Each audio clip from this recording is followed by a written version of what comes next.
Jadi dulu tuh aku ketika ngerintis Madura mas, aku kan di Madura 3 bulan 2 bulan itu aku jalan cuma 2 bis 1 hari. 3 bulan itu penumpang tiap hari isinya cuma 1, 2, 3, 4, 1, 2, 3, 4 orang. Sampai suatu saat ada, kalau orang sana bilang itu golongannya wali ya. Orang itu tiba-tiba datang ke terminal Bangkalan. Bawa kambing 1 mas. Mas tolong ini kasih ke Bapak Haji Haryanto. Terus nanti suruh masak, suruh sedekain ke orang kampung. Ketika diikat mas, penumpang itu blur itu hari pertama aku seumur-umur buka Madura isi penumpang 16 orang. Percaya nggak percaya, tapi nyata. Allah punya cara yang berbeda untuk memperlakukan perusahaan ini. Kalau nggak ada campur tangannya Allah nggak mungkin. Sekolah ini aku lulusan SMP mas, karena SMA kelas 1 DO aku. Aku dulu agak nakal sama banyak kasus kekerasan jadi akhirnya sekolah nggak selesai. Jadi pada saat itu aku pagi sampai sore udah ngomong agen-agen ngisi bis tuh yang cuma jalan 2 1 hari kan, 22 crash 45. Bikin jaringan pagi layanin mereka, ntar sore jualan di terminal Kudus pada saat itu sampai malam sampai bis habis.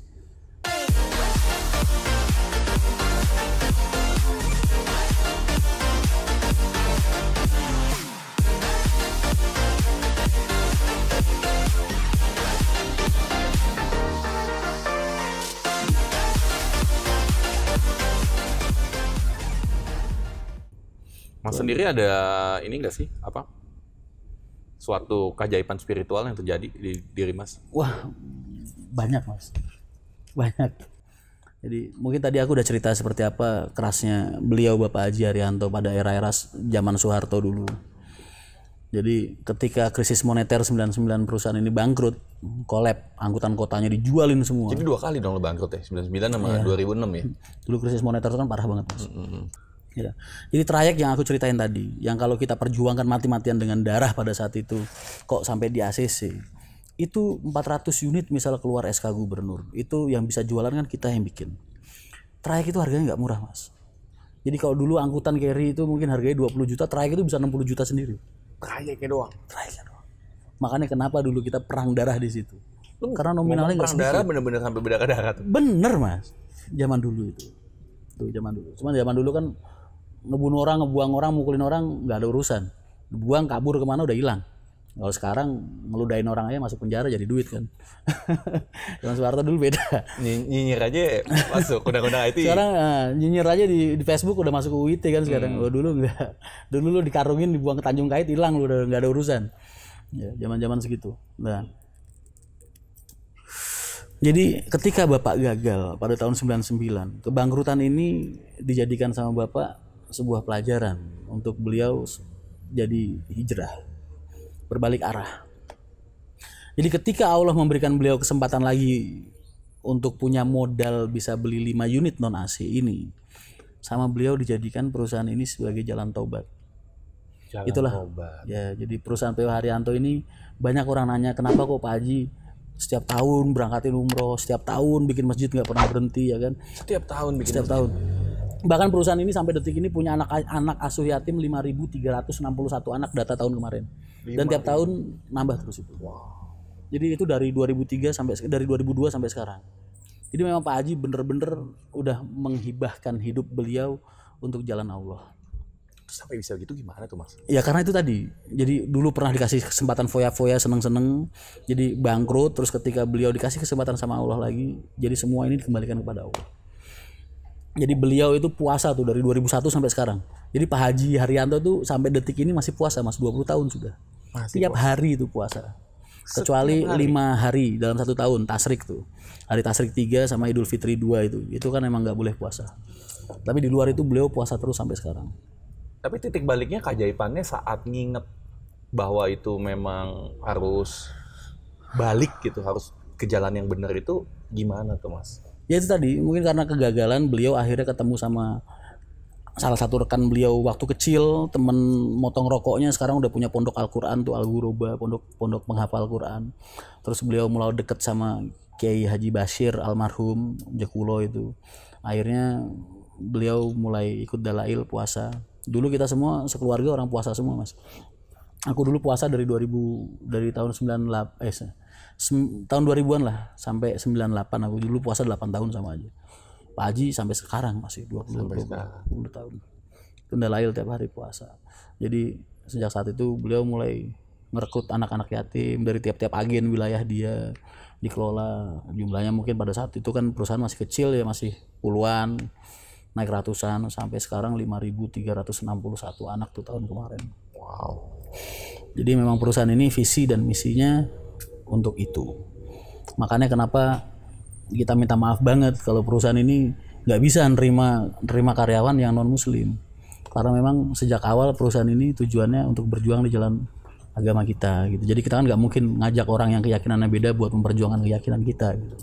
Ya aku minta toleransinya aja untuk itu karena memang konsep perusahaan ini beda gitu. 5.600 pas lagi dalam keadaan sulit di tahun 2006. Pak Haji itu nggak peduli, Mas. Mau sesulit apapun kondisi dia tetap berangkatin haji orang, berangkatin umroh orang, tetap bangun masjid, tetap anak yatim. Itu kewajiban yang di mata beliau itu, ini bukan hak aku gitu sejak awal gitu. Nah, jadi sesulit-sulitnya nggak akan mempengaruhi hal-hal ini karena ini yang aku berikan ke sana bukan punya aku. Itu uang dari penumpang, dari segala macam. Sampai sekarang. Jadi saat bangkrut pun, saat restruktur dari BI pun masih berangkatin haji orang, masih umroh orang. Dan nggak ada rasa takut tuh saat itu. Nggak ada, Mas. Ada itu Pak Haji itu sisi spiritualnya seperti itu. Makanya aku bilang kalau kenapa kok perusahaan ini bisa seperti ini di saat orang jualan sama, pelayanan semua sama. Ya itu tadi, Allah punya cara yang berbeda untuk memperlakukan perusahaan ini. Kalau nggak ada campur tangannya Allah nggak mungkin. Karena aku setiap hari kan di lapangan. Aku setiap hari kumpul sama konsumenku di terminal di mana-mana. Hampir setiap hari lah. Aku tanya sama mereka. Ada bis yang lebih murah, lebih bagus, lebih mewah. Kok jenengan nggak nyoba?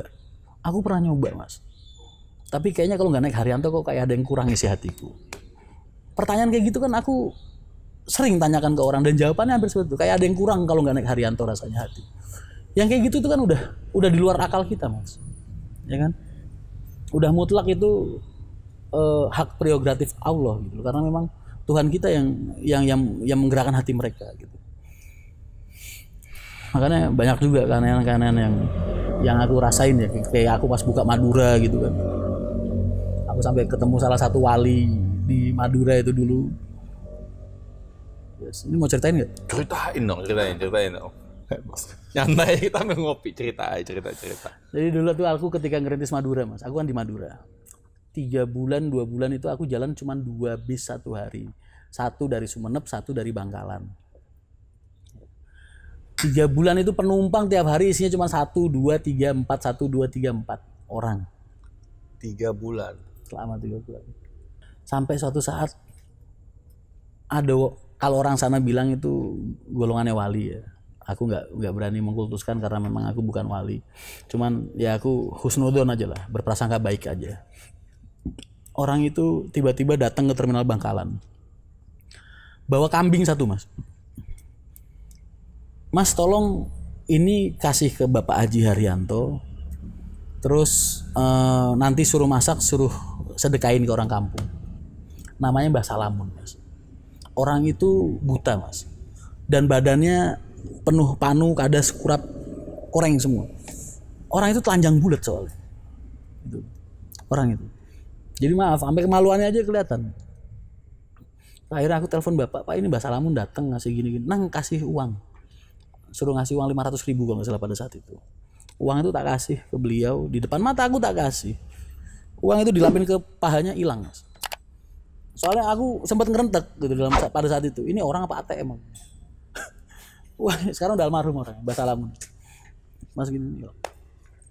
Kambing itu tak ikat di tiang tenda bakso itu.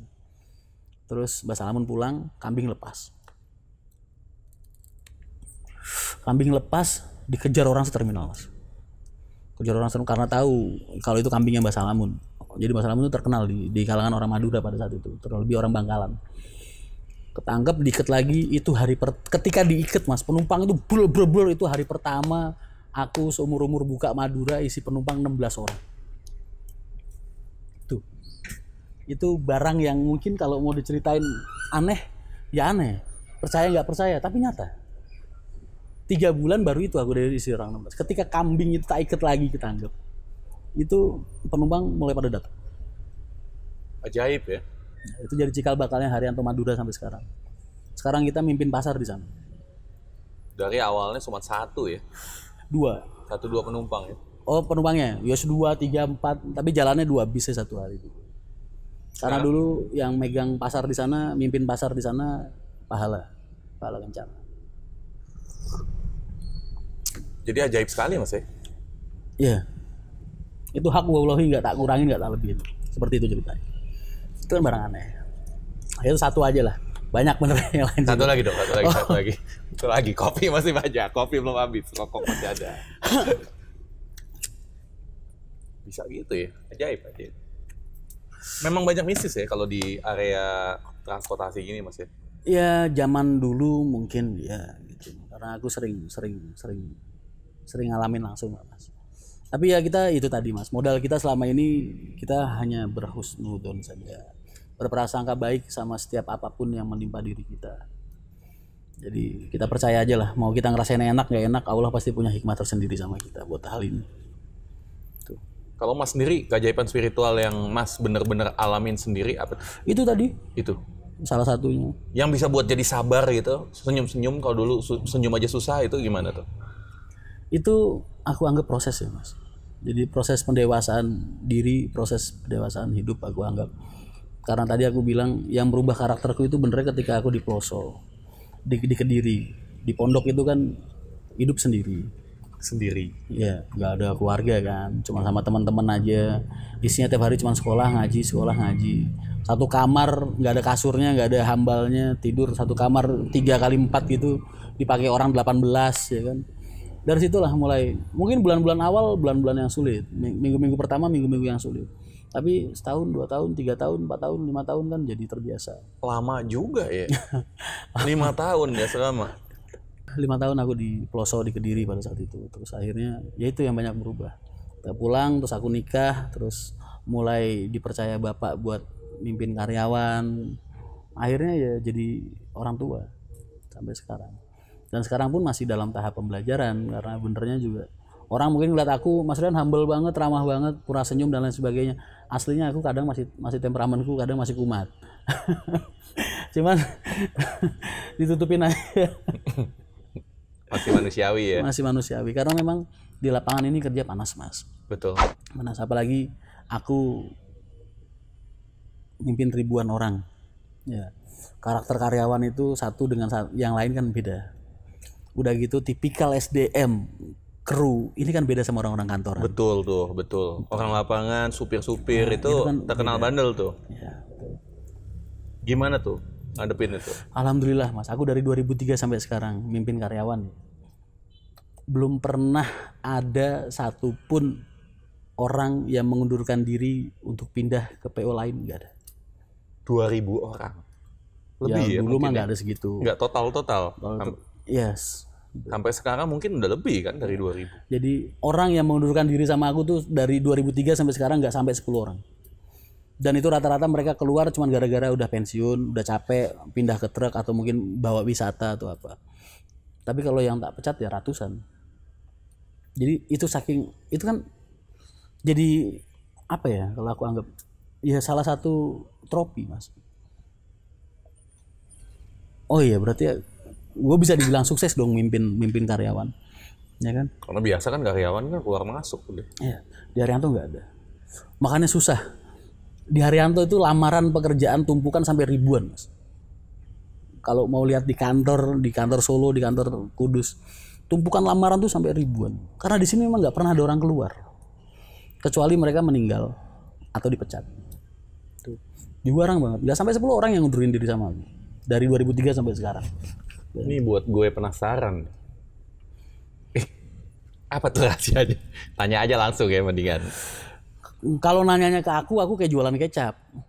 Jadi ya, nanya ke siapa nih? Nanyanya ke kru. Apa yang bikin kamu kok betah kerja di Haryanto? Mungkin aku jadi satu-satunya PO yang nggak pernah ada orang keluar masuk. Wah, Mereka betul. semua suka sama visi misi Pak Haji, mereka suka sama perusahaan Pak Haji, mereka bener-bener gimana ya, mau berjuang lah sama visi misi kita selama. Dan ribuan orang itu kan nggak sedikit milih mereka. Jadi kadang kalau kita lagi ada tes-tesan supir itu Mas, 20 orang gitu ya, misal paling yang keterima cuma orang 4, orang 6. Karena di sini nggak cuma dituntut bisa bawa bis saja, tapi kejiwaan mereka penting banget. Jadi ada tes drive sama tes interview. Biasanya ntar tes interviewnya kadang ketemunya sama aku. Kalau aku nggak cocok sama karakter orangnya ya enggak.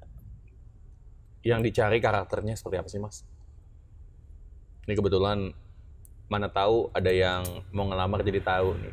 Orang-orang di posisiku mungkin jenengan atau Mas Chandra ini paham lah bahwa nggak mungkin lah orang-orang kayak aku ini standarnya biasa.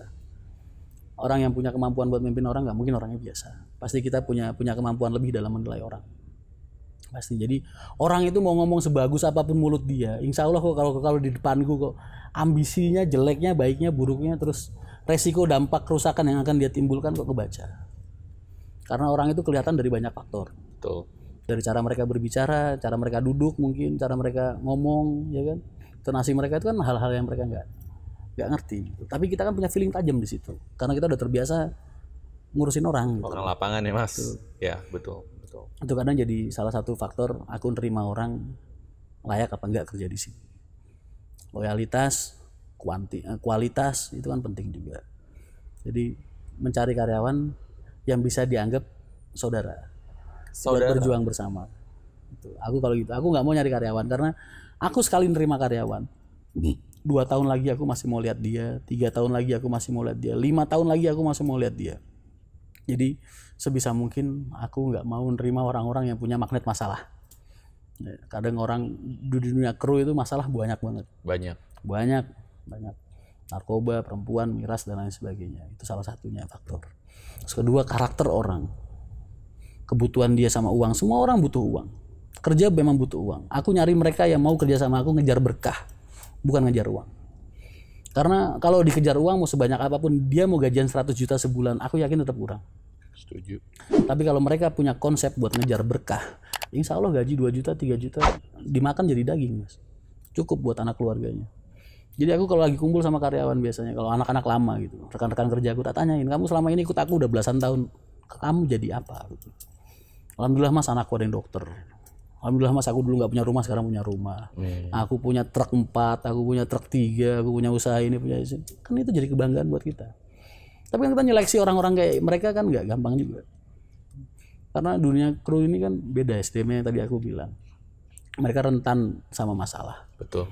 Jadi pemilihannya juga harus bener-bener ekstra gitu. Jadi nggak bisa tuh ketemu sama orang-orang di perusahaan ini kan nggak bisa milih-milih jalur, nggak bisa milih-milih apa gitu. Karena memang aku nyari orang yang bener-bener niat buat kerja. Dan keras ya Mas ya dunianya. Betul. Ngejar berkah. Menarik. Ya. Orang kalau ngejar uang nggak akan ada habisnya. Cari berkahnya hidup. Gimana tuh ngejar berkah?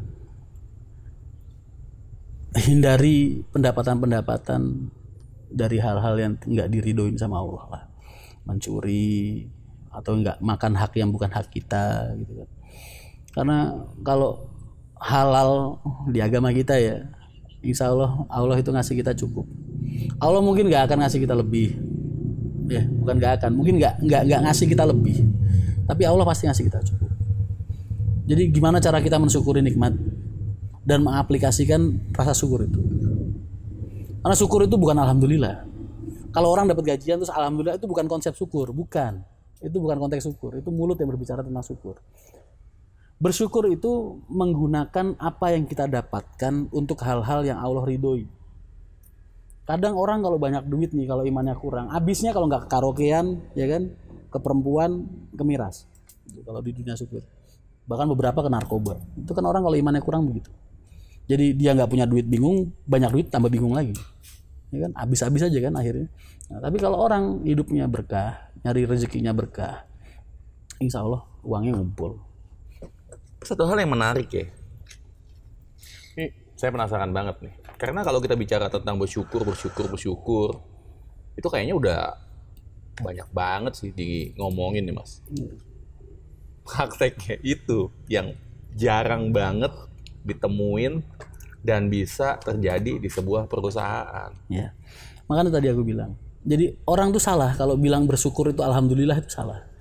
Karena konsep bersyukur itu yaitu tadi, mendapatkan menggunakan apa yang kita dapatkan atau apa yang kita miliki untuk hal-hal yang Allah ridhoi gitu.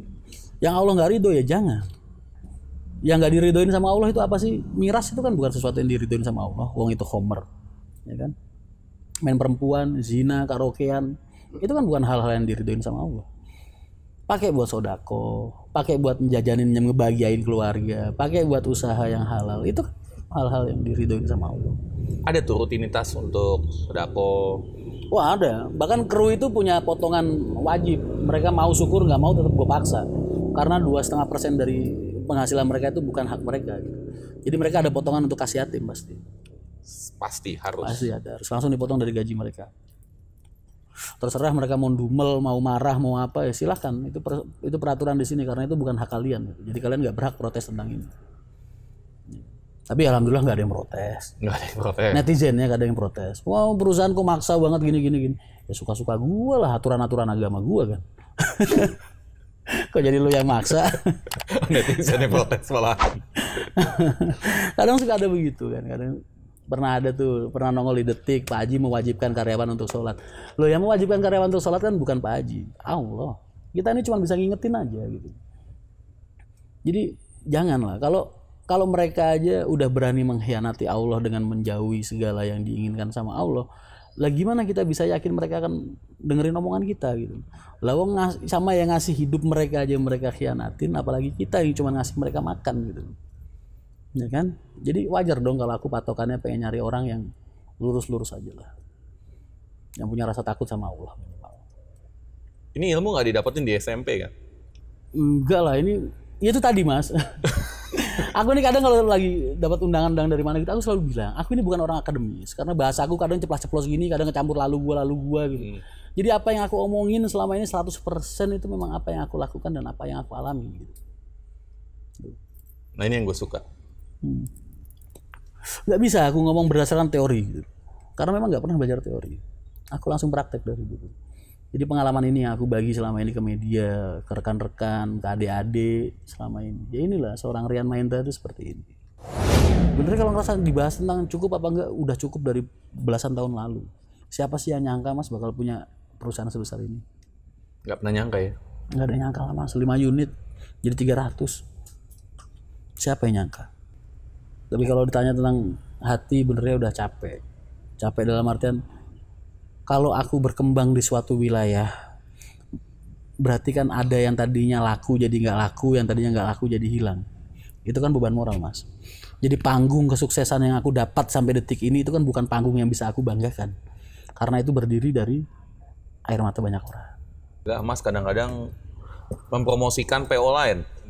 Sering mas, makanya kalau IG ku tuh mungkin nggak pernah lah aku ngiklanin PO Haryanto tuh, malah kalau di Instagramku aku malah ngiklanin PO-PO lain karena aku pengen mereka semua berkembang gitu. Makanya aku pengen mereka jujur nih dari hati yang paling dalam, demi Allah aku pengen mereka semua berkembang.